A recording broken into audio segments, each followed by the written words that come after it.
you very much, Harriet.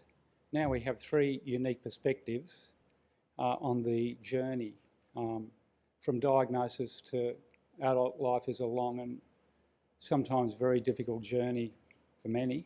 And for many, it doesn't finish when they leave our care at the Children's Hospital, or Melbourne Children's Hospital for that matter as well. So we have two ex-patients and a mum to give their perspectives. The first is Nicola Whipp, who was diagnosed in 1991 at the Children's Hospital. She has a very unique perspective because not only has she been a patient at the Children's Hospital for many years, but recently graduated from nursing and is now a health deliverer in Grace Nursery, where she does look after some of our babies with liver failure, but she looks after many more with intestinal failure. So, Nicola, with your unique perspective of both a receiver and deliverer of healthcare. Thank you.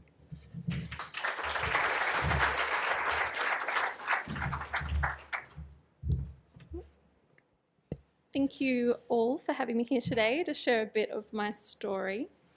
So at 5 weeks, I had a Kasai procedure for biliary atresia, and 24 years later, it is still working wonderfully with a few extra scars.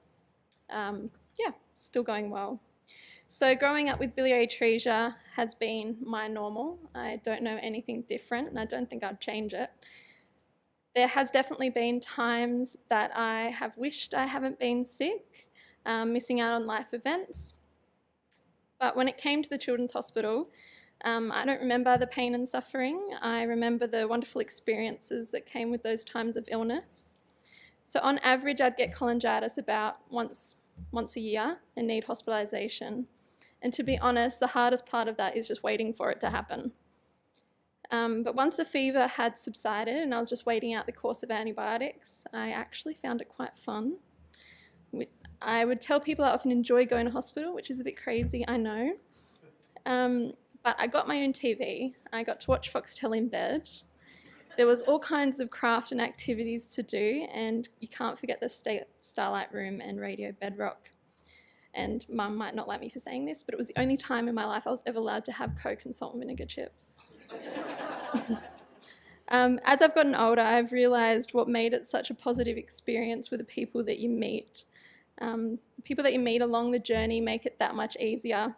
And as a child, that's often quite difficult to see, but for parents, I know that that makes all the difference.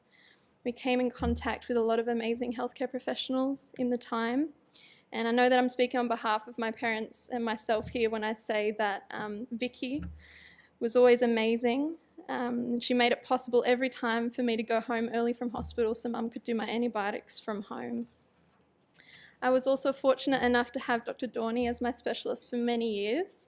And even though my memories of him include being too shy at clinic visits to even look or speak to him, I know Mum and Dad had so much faith in his expertise and care and will forever be grateful for that.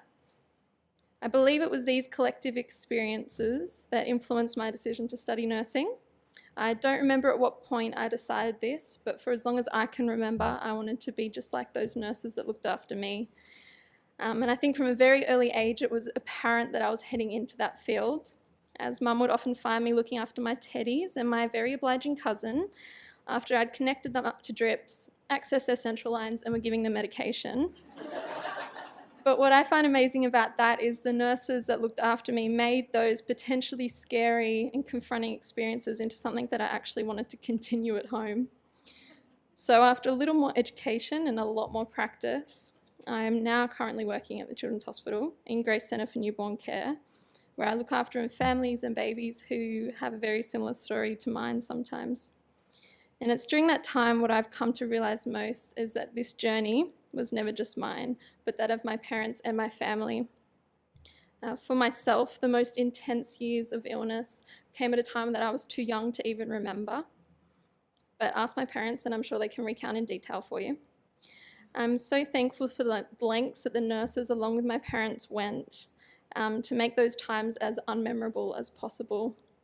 From Emla cream to soft toy bribes after a blood test, every effort was made to make each hospital visit just that much more bearable. I do feel as if these early experiences make up a story that probably belong more to mum and dad than to me. But it was definitely those exciting teenage years and the transition to the big scary world of adult services that this story truly became mine. I would be lying to say that this was an easy transition, and mum and dad can definitely back me up on that one. But for 18 years, they had been leading the charge in my care, and overnight this balance had shifted. But after a bit of a rough start, I slowly learnt the ropes, and bit by bit I took on more responsibility for my own health. I became more in tune with my own body and took notes of the red flags.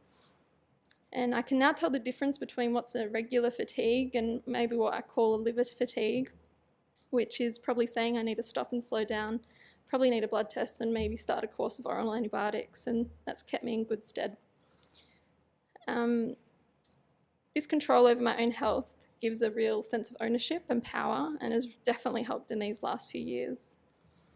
At this point in time, I've lost count of the number of times I've had cholangitis, but I stand here today not being sick for over 2.5 years, which is pretty good. I don't know if there's any one thing that has influenced that, whether it was a change in antibiotics or a stronger focus on diet and gut health, but I do know that I've stopped waiting for it to happen.